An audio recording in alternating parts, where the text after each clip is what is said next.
Queridíssimo Dr. Domingos Mantelli, bem-vindo, boa tarde, prazer ter aqui, fique à vontade. Papai agora é da Isabela. De novo, papai né? da Júlia, agora é papai da Isabela. Vez.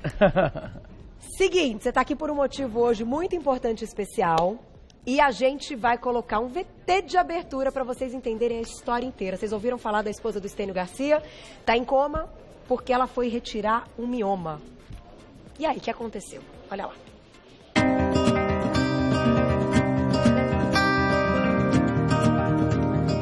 Os miomas são tumores benignos não cancerígenos que aparecem no útero. Eles podem ser únicos ou múltiplos e, dependendo do seu tamanho, pode acabar distorcendo ou ampliando o útero. Esse problema atinge cerca de 50% das mulheres na faixa etária dos 30 aos 50 anos e tem preocupado cada vez mais as mulheres. Recentemente, Marilene Saad, esposa do ator Estênio Garcia, relatou em suas redes sociais que realizaria uma cirurgia para retirar miomas que tinha desde 2005. Entretanto, durante a cirurgia, ela teve uma lesão pulmonar aguda, o que levou a um coma induzido. O estado atual da atriz é estável, a parte pulmonar foi superada e a retirada do tubo de oxigênio já está prevista. Os miomas não são detectáveis ao olho humano. Algumas mulheres sentem fortes dores e sangramentos, já outras não apresentam sintomas. Por isso, é sempre importante realizar os exames de rotina.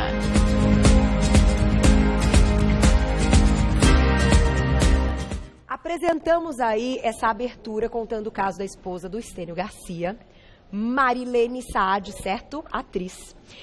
Ela ainda está em coma e, doutor Domingos, vamos lá entender o que aconteceu. Ela foi internada para retirada de um mioma. Sim. E ela teve um problema respiratório gravíssimo.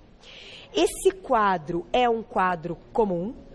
É algo que pode acontecer ou possivelmente ela já estava com alguma coisa antes da cirurgia? Na verdade, Carol, todo mundo ficou se apegando ao fato dela ter ido tirar o mioma e teve uma complicação gravíssima. Pois é. Na verdade, não é a cirurgia do mioma que levou a essa complicação. A síndrome da angústia respiratória aguda, chamada de SARA, né? Uhum. Ela é uma complicação que pode acontecer em qualquer ato cirúrgico. Pode ser na retirada do mioma, pode ser numa cirurgia de endometriose, pode ser numa cirurgia cardíaca, pode ser em qualquer tipo de cirurgia. Tá. É uma complicação que pode ocorrer numa cirurgia. É raro de acontecer, não é uma coisa comum de acontecer. É extremamente raro. Não sei se ela já tinha algum fator de risco envolvido que poderia ter ajudado que esse quadro se prevalecesse com ela. Mas no que se caracteriza principalmente essa síndrome? Uma falta de ar súbita, principalmente por conta de um edema agudo de pulmão. Então os alvéolos pulmonares que fazem a troca gasosa, que oxigenam o sangue ali, eles acabam ficando encharcados, digamos assim. Tá. Então eles não conseguem fazer essa troca gasosa. O pulmão fica cheio de água, levando a uma hipóxia, ou seja, uma diminuição de oxigenação e uma falta de ar muito intensa. Por isso que é um quadro grave. A cirurgia. Só que isso durante a cirurgia. Ou seja, durante a anestesia. Exato. E tem relação com a anestesia? Tem relação com a anestesia, tem relação com o procedimento cirúrgico, tem relação com o estado imunológico que a pessoa está. Então tem uma série de fatores que podem estar envolvidos. Mas não é uma complicação específica da cirurgia de retirada de mioma. Isso tem que ficar bem claro. Porque muita gente ficou com medo, falou assim, nossa, tenho que operar o útero, tirar o mioma, não vou fazer mais, porque isso é uma coisa que pode acontecer. Na verdade, isso pode acontecer com qualquer ato cirúrgico. Tá. Independente, às vezes com uma coisa simples. Você vai tomar uma anestesia para tirar uma verruga, você pode ter essa complicação. Agora, o que é interessante, eu acho que chegaram algumas perguntas até a respeito do mioma, e a gente está falando um pouco do caso, que foi uma coisa recente, até para então tirar este pânico das mulheres Sim. que precisam tirar o mioma e têm esta indicação, não imaginar então que isso vai acontecer com todo mundo. Agora, Exato. para fazer uma retirada de mioma, doutor Domingos, e saber ir lá para essa retirada com tudo certinho, uma segurança maior, que exames essa mulher tem que fazer para garantir ao médico e a ela que ela está entrando aí, pelo menos com tudo zerado, para evitar qualquer tipo de problema? Normalmente, toda e qualquer cirurgia, nós solicitamos os exames pré-operatórios. Isso para qualquer ato cirúrgico. E dependendo da idade de cada pessoa. Então, o que consiste? Exames de sangue, hemograma, coagulograma, para você ver se está tudo adequado, se a paciente não está anêmica, se não tem nenhum problema. Às vezes um raio-x de tórax, se a paciente já tem um histórico de asma, bronquite, alguma coisa do tipo. Tá. Um eletrocardiograma. Então, você tem alguns exames padrões que você utiliza para todo o ato cirúrgico. Mas a gente tem que deixar muito claro isso, tirar esse medo da cirurgia por conta desse quadro que ela apresentou. Seria o mesmo que a gente falar assim, nossa, fulano foi fazer uma cirurgia e teve um choque anafilático na hora da anestesia e morreu. Pode acontecer? Até pode, é uma complicação da anestesia, mas é extremamente raro. Eu tenho 16 anos de formado, 15 anos para 16 anos de formado, eu nunca vi um choque anafilático acontecer comigo. Olha só. E olha que eu opero bastante. O choque anafilático não tem nada a ver com esse caso dela respiratório. Não. O choque anafilático é considerado uma alergia. É uma alergia, é uma reação alérgica ao anestésico. Tá. Exato. E não tem nada a ver com essa parte respiratória. Não somente o anestésico, algum medicamento, alguma coisa. Pode ser por várias coisas, por vários motivos. Então, é o seguinte, perguntinha na tela do público e a gente retoma aqui, para quem ainda tem dúvida de miomas, o que a gente faz como tratamento. Gabriela, um beijo, obrigada. Qual o melhor método, então, para a retirada de miomas? Então, o melhor método para a retirada de miomas. A gente tem um vídeo, doutor Domingos, que ilustra um pouquinho. Queria que você fosse contando de acordo com o vídeo e a gente já responde a perguntinha dela. Vamos lá. Vamos lá. Bom, aí no vídeo a gente consegue ver, né, os miomas nas mais diversas localizações que ele pode ter. Essa é a apresentação dele É a apresentação no útero, dele. Né? Ele pode estar dentro do útero, dentro da parte interna mesmo do útero, na musculatura do útero ou na parte externa do útero. Os sintomas são bem diferentes e os tratamentos também são distintos. Então, até já entrando naquela pergunta, qual o melhor tratamento para mioma? Não existe o melhor tratamento. Existem vários tratamentos e cada um específico para cada tipo de mioma, para cada sintoma. Então, não é uma coisa unificada que a gente tem para tudo, né?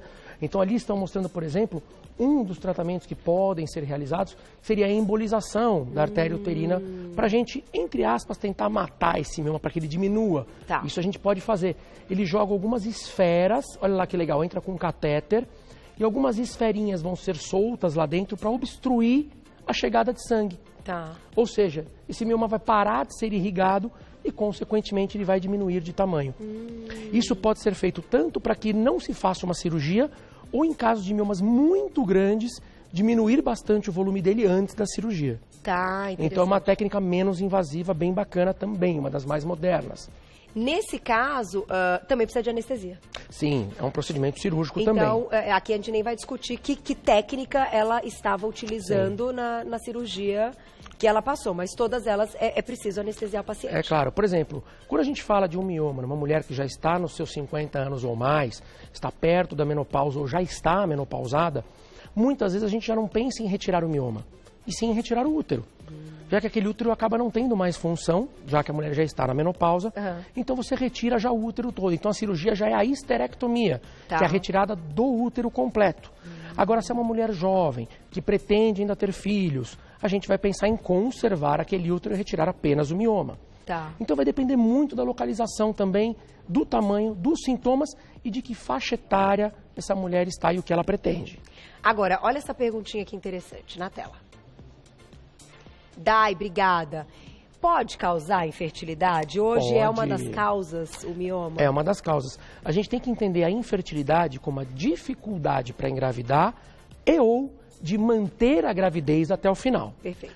O mioma, por exemplo, se ele está localizado no colo do útero, ele pode obstruir a passagem do espermatozoide.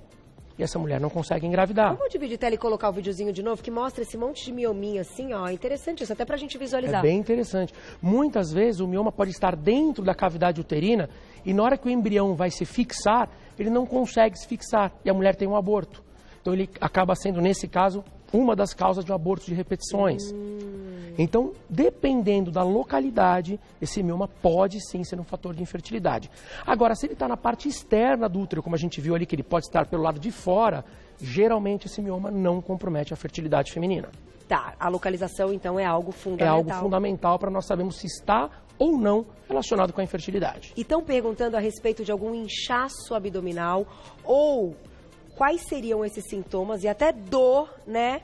Enfim, o que a gente pode fazer para diminuir? Porque, de fato, se a pessoa nota um inchaço abdominal e de repente descobre que é um mioma, o negócio já está bem grande, né?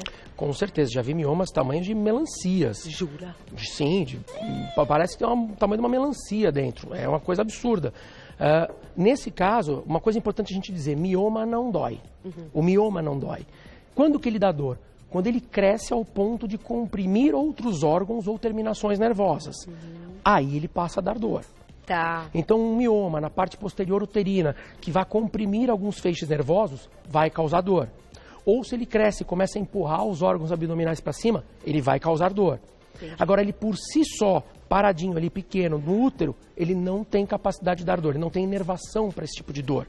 Entendi. Agora, outros sintomas ele pode ter, como por exemplo, sangramento intenso, principalmente no período menstrual. Ele pode aumentar tanto o fluxo, a quantidade de sangue, quanto os dias de sangramento. Olha. Então isso é muito comum nos miomas. Mas não são em todas as mulheres, porque também depende da localização. O mioma externo, que está na parte de fora do útero, ele não vai sangrar, ele não vai dar um sintoma de sangramento. Já o que está interno, sim, esse pode dar sangramento. E como é que a gente descobre o mioma? Qual o exame aí, padrão ouro? Normalmente o é o ultrassom. Ultrassom O ultrassom. O mioma, assim, mais de 80% das mulheres têm ou terão mioma em alguma fase da vida. É muito comum. É um tumor benigno uterino. Isso é muito importante deixarmos claro. Ele não se maligniza, ele não vira câncer. Ele é benigno. Pode ter alguns sintomas e geralmente ele é um achado diagnóstico nos exames de rotina. Então a mulher vai fazer um exame de rotina, um ultrassom transvaginal, por exemplo, e de repente acha ali um miominha. Então. E na maioria das vezes você só acompanha, não tem necessidade nem de abordar, de fazer nada. E procure ajuda, e a nossa intenção com essa pauta é esclarecer o que aconteceu, para que não tenha mais pânico. E você sabe que o Dr. Domingos está sempre respondendo tudo, né? domingosmantelli.com.br, lá no Insta, @domingosmantelli, tudo junto, agora de clínica nova, para todo mundo conhecer, tá?